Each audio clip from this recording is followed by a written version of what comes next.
Kenapa mereka iri dengki?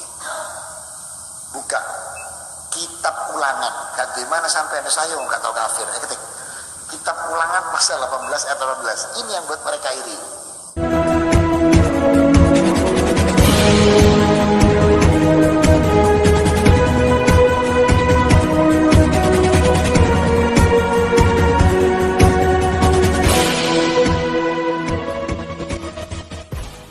Ya, shalom bagi kita semua dimanapun kita berada pada saat ini. Kiranya kita semua tetap berada dalam keadaan sehat dan apapun yang merupakan aktivitas kita sepanjang hari ini, kiranya Tuhan Yesus memberkati.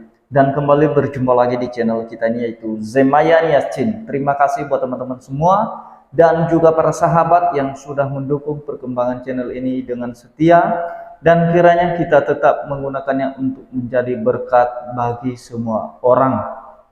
Nah, teman-teman, pada video kali ini saya membahas ada seorang ustadz ya. Dia berkata begini, bahwa orang Kristen itu iri dengan Islam karena Nabi Islam sudah tercatat di dalam Alkitab mereka atau sudah dinubuatkan di dalam Alkitab mereka. Itulah sebabnya Kristen iri dengan Islam katanya. Nah, teman-teman, seorang ustadz ini dia merupakan seorang yang mualaf dan dimana dia kerjanya tiap hari membahas tentang kekristenan. Nah, teman-teman, sebelumnya mari kita simak videonya yang berikut ini.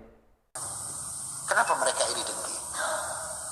Buka kitab Ulangan, bagaimana sampai ada saya nggak tahu kafir. Ketik kitab Ulangan pasal 18 ayat 18. Ini yang buat mereka iri. Kitab Ulangan pasal 18 ayat 18. Nabi Musa sudah dikabari Allah tentang Rasulullah. Kitab Ulangan pasal 18 ayat 18. Ya, jadi Nabi Musa ini itu sudah dikabari Allah soal Rasulullah Muhammad. Ini yang dikabarkan belum lahir. Ini kalimatnya. Seorang nabi akan aku bangkitkan dari tengah-tengah dari saudara kalian sendiri. Sepertimu Musa ini, aku akan meletakkan firmanku di mulutnya, dan dia akan mengatakan semua yang aku perintahkan kepadanya. Maka taati dia. Masya Allah. Jadi belum lahir saja Rasulullah, Allah sudah ngomong sama Nabi Musa, Musa, nanti Nabi penutup. Sorry ya bro, naik bahasa nerek manyar kartika ya. Nggak tak ambil lagi dari garisnya Israel, Bani Israel, karena Nabi Musa itu ditarik ke atas ketemu Yakub. Yakub itu anaknya Ishak. Ishak itu anaknya Nabi Ibrahim. Kalau Rasulullah ditarik ke atas dari bapaknya Abdullah terus ke atas ketemu Ismail alaihissalam, anaknya Nabi Ibrahim. Nah, ini loh maknanya Allah bilang dari saudaramu sendiri. Artinya tidak dari luar manapun. Dan Nabi sudah Allah tetapkan setelah Nabi Ibrahim, semua Nabi hanya dari dua keturunan ini. Dan itu Allah letakkan di surat As-Saffat ayat 112-113. Barakallahu ishaq wa ilaihi ila zuriyatihima. Itu kalimat Allah. Jadi Allah itu menjadikan turunan kedua ini para Nabi.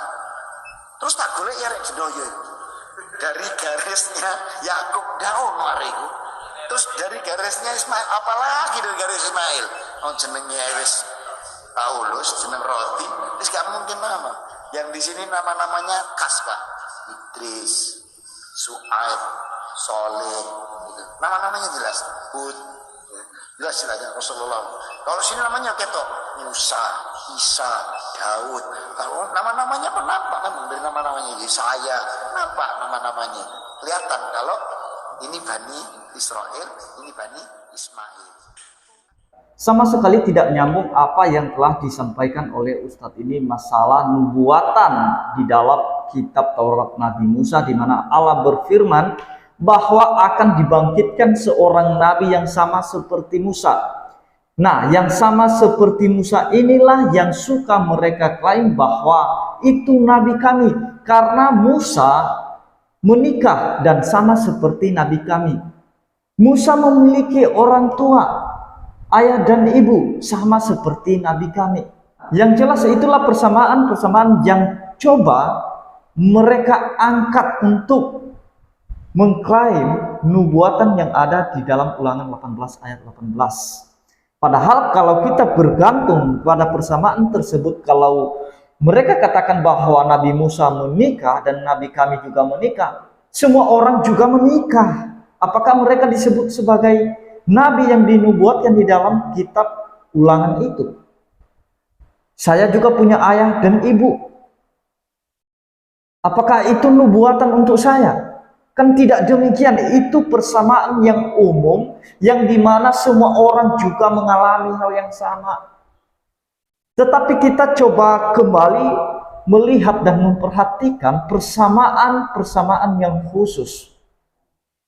Musa lahir seorang raja ngamuk. Demikian Yesus, ketika Yesus lahir, seorang raja juga ngamuk atau marah.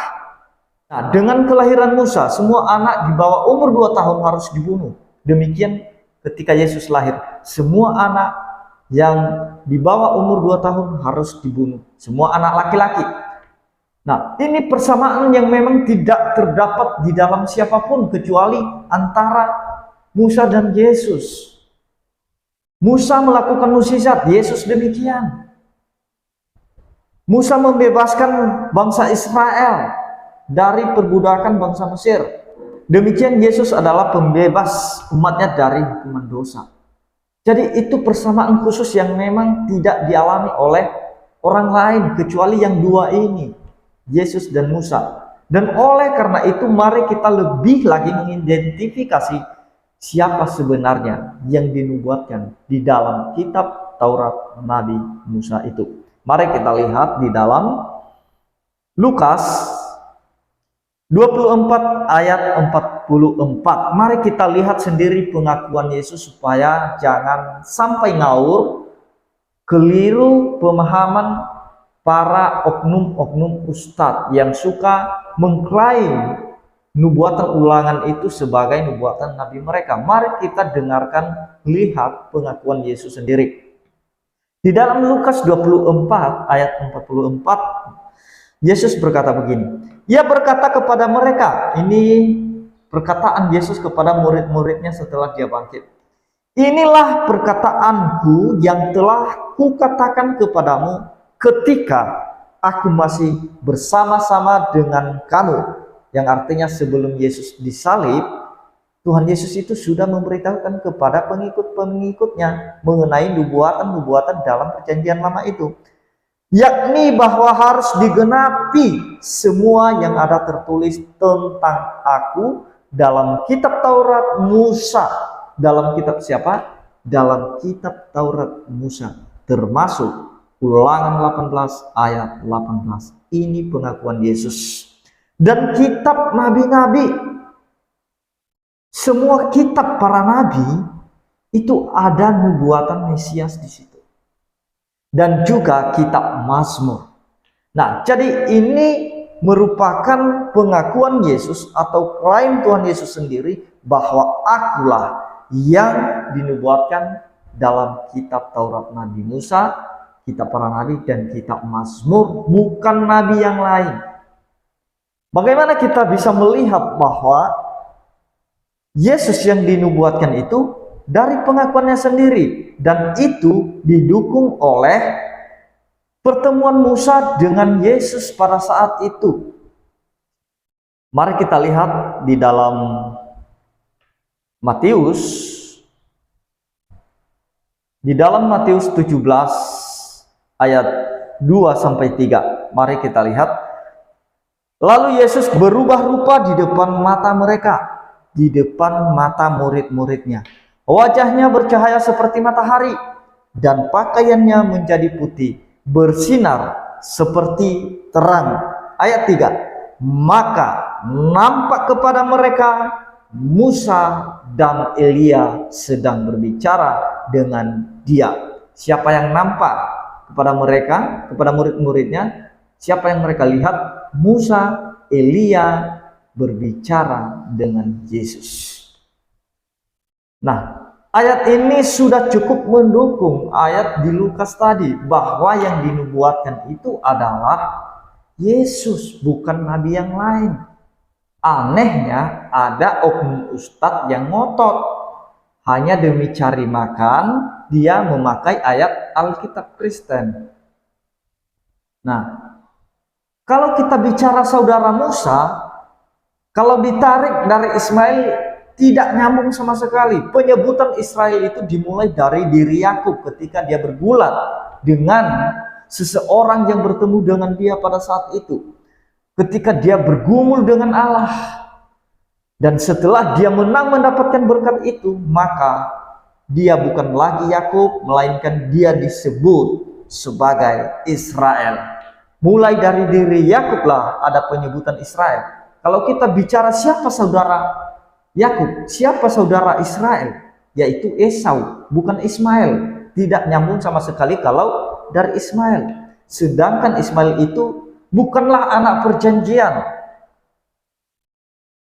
melainkan yang Tuhan kehendaki, nabi-nabi harus turun dari keturunan Abraham melalui Ishak, bukan melalui Ismail. Karena Ismail itu adalah merupakan keledai liar sesuai dengan nubuatan ayat Alkitab yang selalu menentang. Jadi itu sudah jelas teman-teman ya. Aneh, mereka ini menuduh kitab Kristen palsu, dan di lain sisi atau besok-besoknya mereka mengutip ayat Alkitab juga yang mereka klaim itu palsu. Untuk apa? Untuk supaya mereka bisa membohongi banyak orang.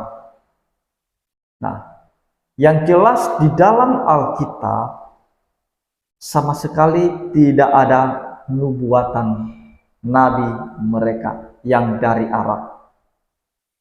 Yang jelas di dalam Alkitab tidak ada demikian. Tidak ada hubungannya. Nah, itu sudah jelas teman-teman, dan demikian yang saya sampaikan supaya kita bisa mengerti, memahami, karena dia berkata bahwa orang Kristen iri hati dengan Islam karena nabi Islam sudah dinubuatkan dalam Alkitab. Itulah sebabnya Kristen iri. Padahal tidak demikian. Orang Kristen tidak pernah iri dengan agama manapun di dunia ini. Karena Kristen itu sudah lengkap Alkitabnya, sudah lengkap kitab sucinya, sejarahnya, isinya itu sudah lengkap, dan tidak perlu lagi mencari dukungan dari kitab-kitab lain. Beda dengan tetangga kita yang selalu mencari pembenaran dari kitab orang lain. Untuk mendukung argumen mereka ya harus mencari dukungan dari kitab lain. Kalau tidak, kalau hanya menggunakan kitab mereka, maka mereka tidak bisa tenang, harus cari dari kitab orang Kristen. Nah, jadi itu dia teman-teman ya yang mau saya sampaikan, dan biarlah kita semakin hari semakin paham tentang kebenaran firman Tuhan, dan kiranya Tuhan Yesus memberkati kita semua. Shalom.